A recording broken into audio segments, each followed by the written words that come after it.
নমস্কার সবাইকে, কেমন আছেন সবাই? আশা করি সবাই ভালো আছেন। আমি আজকে আপনাদের কাছে নিয়ে এসেছি শীতের খুবই টেস্টি এবং সুস্বাদু একটা রেসিপি। আমরা কিন্তু শীতের দিনে এই রেসিপিটা সকলেই বানিয়ে থাকি। আমি আজকে নিয়ে এসেছি গাজরের হালুয়ার রেসিপি। তো চলুন ভিডিওটা স্কিপ না করে দেখতে থাকুন, আর অবশ্যই ভিডিওটা ভালো লাগলে লাইক কমেন্ট করে পাশে থাকবেন। এখানে আমি নিয়ে নিয়েছি 1 কিলো গাজর। গাজর আমি 2 থেকে 3 বার ধুয়ে নিচ্ছি ভালো করে। তারপরে গাজরের খোসাগুলো আমি ছাড়িয়ে নিচ্ছি।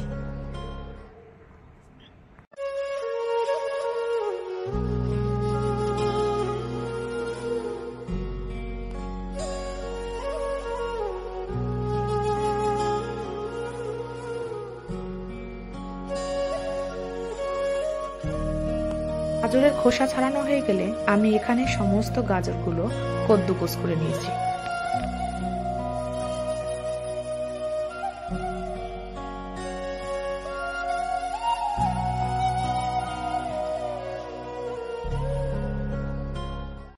তারপরে কড়াইটা গরম করে নিয়ে কড়াইতে সামান্য পরিমাণে ঘি দিয়ে কদ্দুকস করে রাখা গাজরগুলো দিয়ে ভালো করে নাড়াচাড়া করে নেব।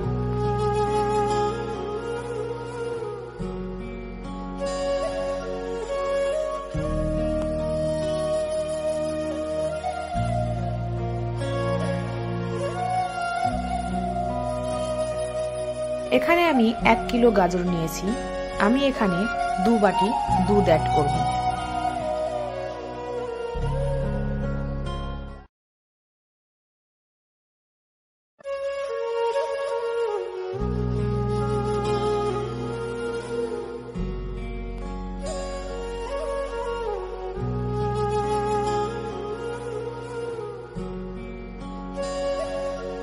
তারপরে যখনই গাজরটা সিদ্ধ হয়ে যাবে, গাজর সিদ্ধ হয়ে গেলে আমি এখানে গুড় অ্যাড করব।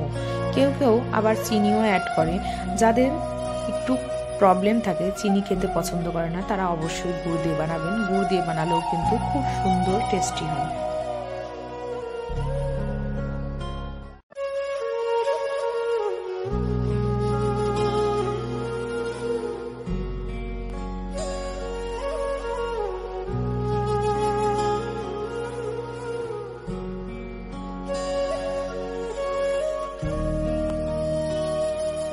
তারপরে আমি দিয়ে দিচ্ছি এলাচ গুঁড়ো।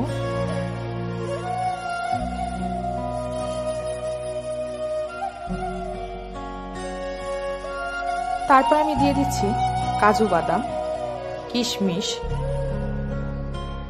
দিয়ে দেওয়ার পরে আমি এখানে ঘরের তৈরি খোয়া দিয়ে দেব। আপনারা চাইলে ঘরেও তৈরি করতে পারেন, আবার বাজার থেকেও কিনে নিয়ে আসতে পারেন। আমি এখানে ঘরে পিওর দুধ দিয়ে এই খোয়াটা তৈরি করে নিয়েছি।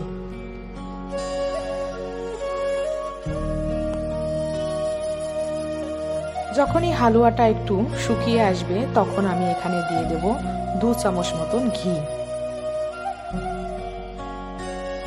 ঘি অ্যাড করার পরে কিন্তু ভালো করে গাজরের হালুয়াটা মিক্স করতে হবে। মিক্স করা হয়ে গেলে আমি এখানে গ্যাসটা বন্ধ করে কিছু সময়ের জন্য কড়াইতে রেখে দেব। আপনারা চাইলে একটু শুকনোও বানাতে পারেন, আবার একটু রস থাকলেও ভালো লাগে। এইভাবে গাজরের হালুয়া